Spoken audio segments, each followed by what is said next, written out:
What is up, guys? Welcome back to the channel. Today's episode, I'm going to show you how to demo a pocket door and make the necessary modifications so you can never tell that there was a pocket door there to begin with. So as you can see here, this is the finished result. Very professional looking, so I'm going to show you guys how I accomplished this. Let's go ahead and get started. What's going on, YouTube guys? You're probably here because you've got a pocket door that you want to remove from your opening due to either being outdated or it's broken. So I'm going to go ahead and show you how to remove this pocket door without having to damage your walls and remove trim and whatnot, because I just did my kitchen and my dining room behind there, and ripping these walls out, that's not an option. So the pocket door I've got right here, as you can tell, it's only on one hinge right now, or I'm sorry, roller. So this is the roller assembly. I was able to dig this out of the top track. And as you can see, there's two little mounts right here. That's where, I guess, screws on the top of the door mount this thing. So apparently the screws have probably ripped out of the top door, and there's really no clearance to work in here. So, you know, you're either gonna cut a hole in your wall, or you can just cut the whole door open and rip it out. So that's what I'm gonna do. I have not attempted to do this before with my special saw here, which is basically just a vibrating saw. It's pretty useful, plumbing, carpentry, whatever you name it. So my intention is basically I'm going to just cut it right down the middle, and I'm going to take my pry bar and probably just, you know, cut it on the top. I think this is a hollow core door, judging on the weight.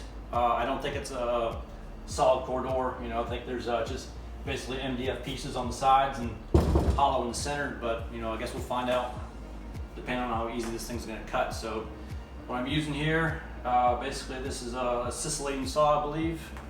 Got my pry bar, so whenever I'm done cutting at the top, I can just probably take the pry bar and just pop it open. Obviously safety glasses, and then obviously some ear protection, because this thing gets pretty loud. So have not attempted to cut this door before, so I think I'm just going to start in the center and work my way up and then work my way down. And as you can tell, I've got a piece of scrap flooring right there, so I don't, you know, scratch up my new floor with the saw. So you just gotta be careful when you get to the bottom there. So I'm gonna go ahead and put my earmuffs on, and we'll see what this is about here.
Alright guys, looks like it's out, half of it at least. I was wrong. We got a solid core here with a solid pine, you can see. Looks like a solid piece right there, but the only hollow part is on the very bottom. I don't know if you can see that in the camera right there on the very bottom. But yeah, half of it out. So let me put this piece on the side. Let's get this final piece out that's still got the roller on it. Didn't make too much of a mess in my living dining room area, so it's not bad. I got a lot of sweeping and vacuuming to do here, so let's see what we got.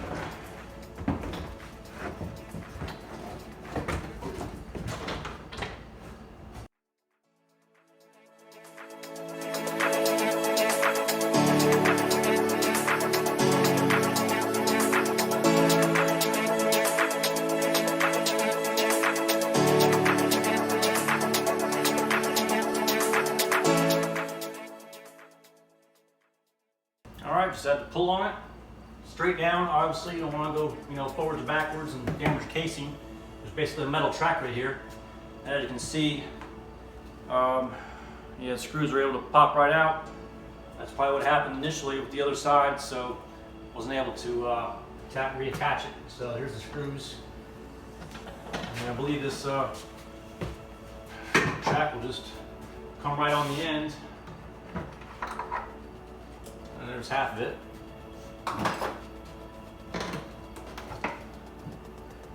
And there's the rollers. Basically, that's basically how you remove the pocket door without having to tear up your walls. So rollers, two sections of the door. Top section was a little stubborn. And as you can see, I got a lot of sawdust to clean up. So I'm gonna go ahead and cut some lumber, insert it into the openings. Obviously, that's too big of a opening to caulk, and that would just look nasty. So do it the right way. So measure this under table saw, rip some pieces, cut the length, tap into place, paint to match, from this side and this side. Looks like the track is way back there, so I'm not going to be able to get that track. So fortunately, the track is recessed about 1.5 inches up in that opening right there, so that can be easily hidden with a nice piece of wood right there. So fortunately, I only have to take off this little bracket right there for the latch, attach that, and that side's almost done, so that's good. So folks, that's how you remove a pocket door without having to damage your walls or rip open your casing, from what I was told. So that was not an option, and I don't really care about a pocket door. Also, big thanks to my friend Drew for these gloves. Gloves are very helpful, when doing carpentry projects, and plus that saw's got a lot of heat that comes from it, so that helped out a lot with these insulating type of protective gloves. And not to keep those two strips in the pocket door opening, I decided to rip those out and replace those with solid wood, because if you tried to caulk those openings with just regular latex caulk, it'll shrink and you'll always see those gaps. So I went ahead and ripped them out, cut some new pieces. So this is what we're looking at right here. So I've got some new pine pieces right there lined up, 4 5/8 wide. So here's basically what I did is I had to take the assist-laden saw and the razor blade and cut the caulk, and then take the assist-laden saw, cut out some nails.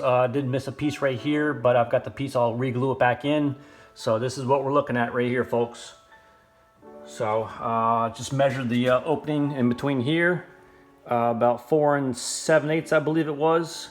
So I just took that on the table saw, ripped it down, and I will basically be installing the new wood pieces up in this opening, and then caulking and painting just to match it. So it'll basically look like a seamless look, and you'll never be able to tell that there was an original pocket door in its place. So that's what's going on here. So once we took out the old boards, got about 4 7/8. Also, once I push this board in a little bit, 4 7/8. However, on the top, it tapers. You got 4 7/8 right here in this corner right here. And you got 4 9/16. I don't want to force the 4 7/8 on here. Otherwise, what that's going to do is going to cause this casing to push out, and you're going to see a big gap. So we're going to take this on the table saw, and we're going to have to freehand cut the 4 9/16 to 4 7/8 width. So let's go ahead and get that started.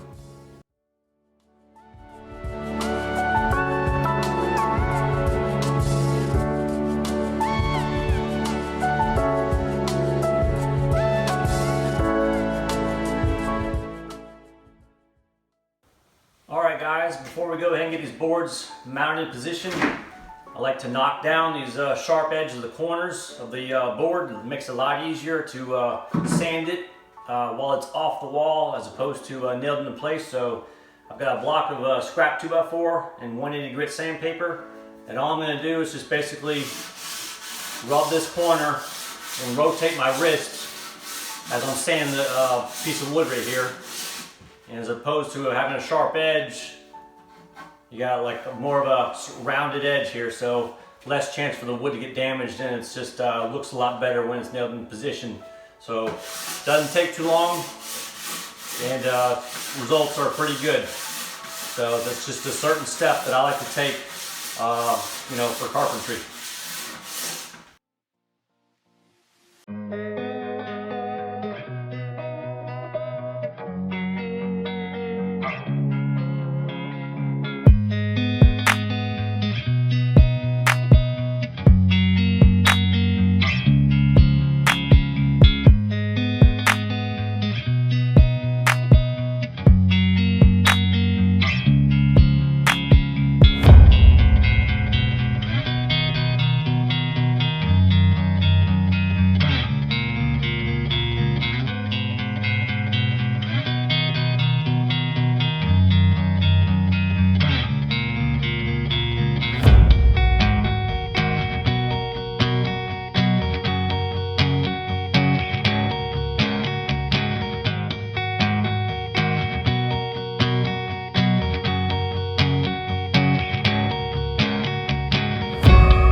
Alright guys, now that we've got the wall and ceiling infilled with some 1x material, caulked and painted, now it's time to put down my finishing touch. So this is a scrap piece of maple flooring left over from this dining room flooring installation approximately 2 years ago. Took this on a table saw, ripped it to the correct width, cut this little lip here so the vinyl flooring can sit underneath this lip. This will make a nice little threshold transition area. Instead of using a raised threshold, this is going to be nice and smooth. So basically this just tucks right into this jamb right here. Sits down like that. I'm going to put a few nails in there, secure this in position, and this thing should be good to go. Let's go ahead, get this installed.